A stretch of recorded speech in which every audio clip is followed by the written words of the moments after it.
మాజీ మంత్రి హరీష్ రావుకు కౌంటర్ ఇచ్చారు మంత్రి శ్రీధర్ బాబు.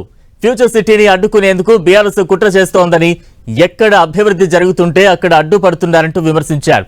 ఫ్యూచర్ సిటీని రద్దు చేస్తామంటే ఇన్వెస్టర్లు భయపడతారన్న మంత్రి, బీఆర్ఎస్ నేతలు బ్లాక్ మెయిల్ పాలిటిక్స్ చేస్తున్నారంటూ మండిపడ్డారు. ఎన్నికల్లో ఓడినా బీఆర్ఎస్ నేతలకు బుద్ధి రాలేదని ఫైర్ అయ్యారు.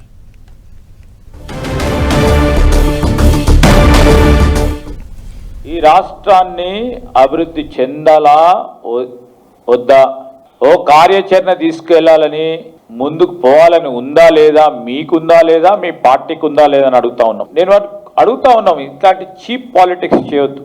మా ఆలోచనను ఒక విధంగా ప్రజలు కోరుతా ఉన్న అంశాన్ని ముందుకు తీసుకెళ్తే డైవర్షన్ పాలిటిక్స్ తీసుకురావాలని, లేకుంటే బ్లాక్ మెయిలింగ్ పాలిటిక్స్ చేయాలనే ఆలోచన చేయటం తప్ప అసలు మీరేమనుకుంటున్నారు?